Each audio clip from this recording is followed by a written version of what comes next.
Hello, this is Lauren, and today we're at the Reigen.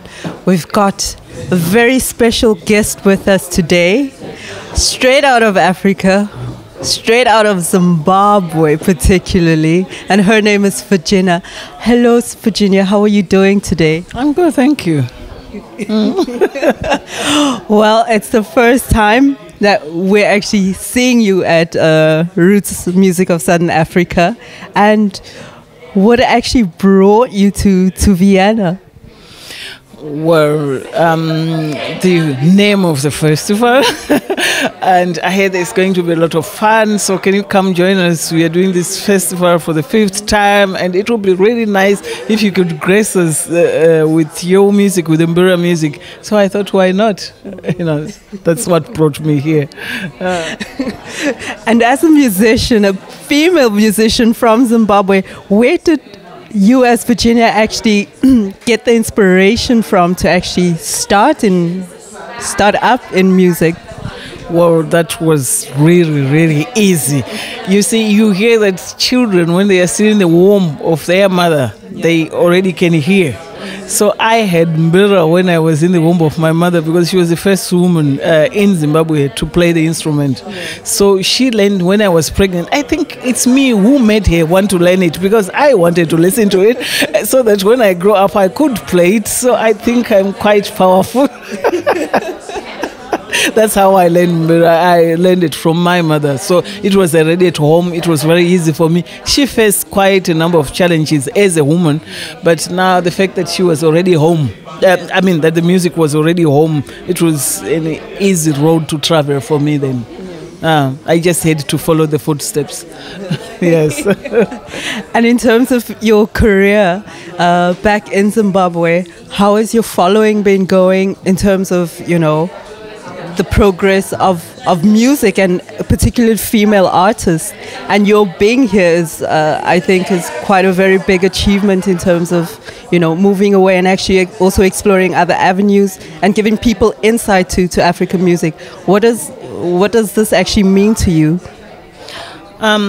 I think now this is a time in Africa where they have understood that no woman, no music, not only no woman, no cry, no woman, no music. So now I think it's female musicians are really being embraced in the culture. Now they play a really big role, and I think also that way you inspired a lot of many other girls, because if I remember the time when my mother learned the Mbira, and that time first she was alone, and then there were quite a number of other women, but they were still seen as outcasts, as rebels, as women who have done something that shouldn't happen. Women should sing and dance when they are asked to, but now to have a woman saying I'm doing it, you see, so now I think they are now used to it, and now it's really accepted in the culture. And when you tour, you venture other avenues, like you just said, you have these other cultures, you mix yourself, like today with the Austrian choir, you listen to your music also in a different way, and it gives you also it's a different development to your own music. It enriches it, so you can also start composing new other things from what you hear, what you see, what people talk about when you are here abroad. So it makes it, when you go back home, that they will enjoy much more of it. So maybe it even makes the following get bigger, yes. And how would you describe your music? I say it's modern traditional music. You see, I try to preserve, I'm doing it. I preserve the traditional music, the culture. So when I record, I differentiate. I have a CD, just traditional music, so that people really, and the younger generation, they hear it as it is, as it was, and as it is supposed to be. But you also want to move with time. You can't be trapped in a time zone. You move with time. So I modernize it and I mix it with a lot. The last project I did was improvising Mbira to Mozart, and to mix it with cello, with saxophone. You are also moving in different dynamics, and at the same time preserving it. So you have the modern, you have the tradition. So modern tradition music, traditional music from Zimbabwe. Yeah. Yes. It would be a mixture for every ear to actually listen to at the end of the day. And what inspires your lyrics? The lyrics, they come from the people.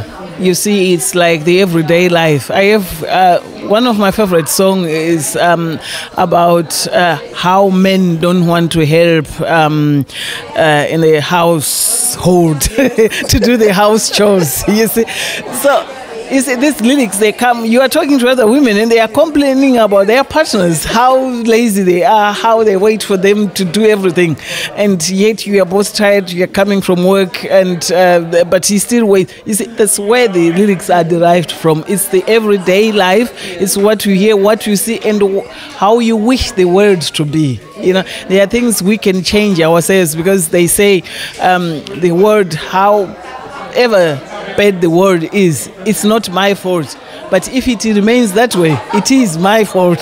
So my role is to try by all means how I can in my own small way to give guidance to the youngsters. You know, it's not being old-fashioned to be old, but you'd have experienced a lot. So that's what you have experienced, is that what you want to share, and you want to warn the youngsters that if you follow that path, you know, this and that can happen. I saw that. So you sing about that. So if they can't listen to you verbally because you can't reach everyone, you sing about it. So that way you reach many more people. Yes.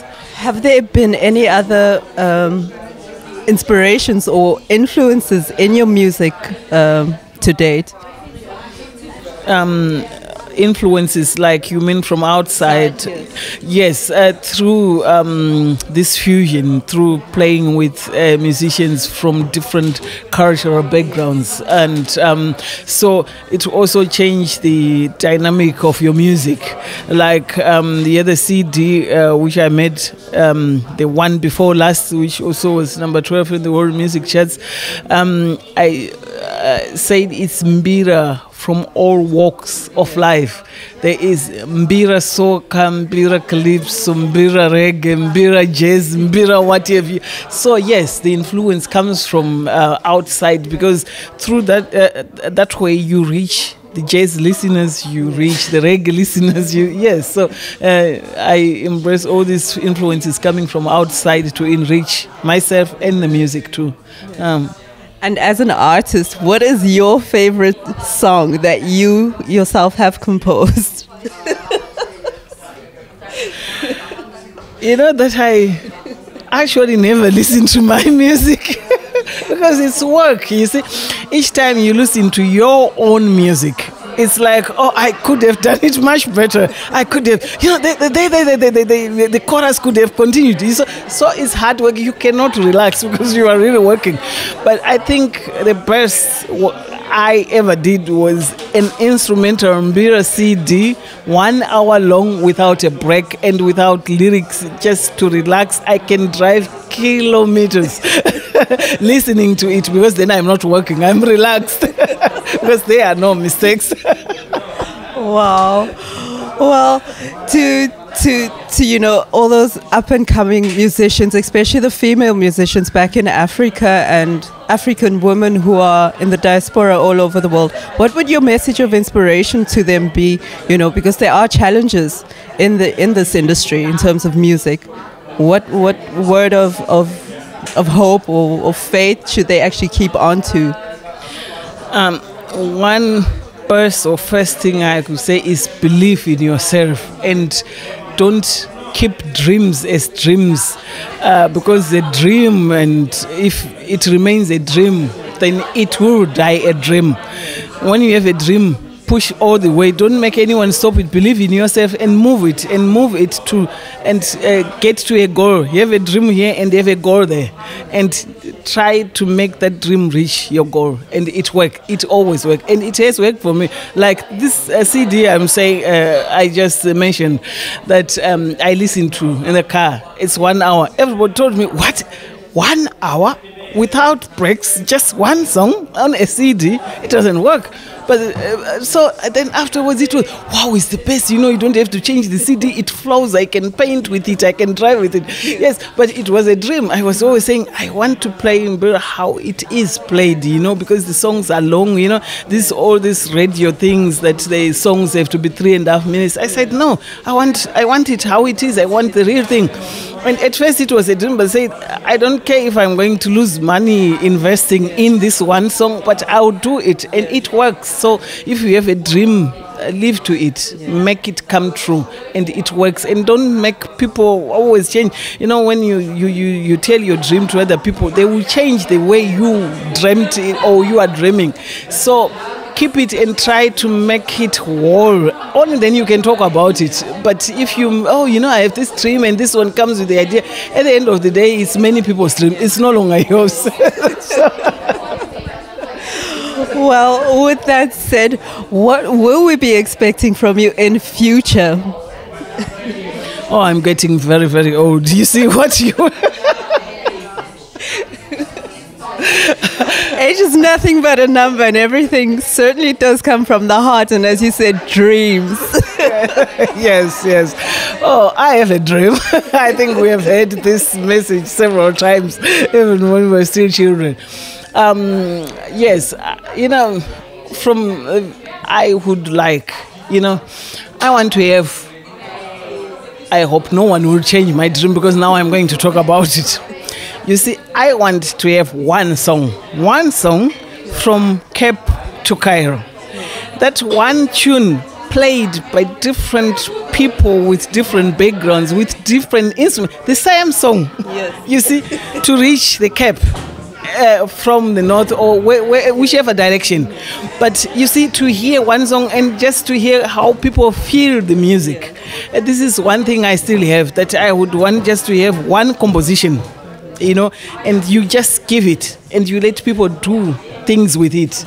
And then afterwards you have a CD, Cape to Cairo, with, like this dream that they had to be a train, a railway line, which never came to be. But I think mine will be, this is my future dream. And I hope it will work one day, because I am really looking forward. But I think it will be really interesting, because, sometimes when you have a song, and you have it played by other people, like now when we were doing the sound check, the choir sang one of my songs.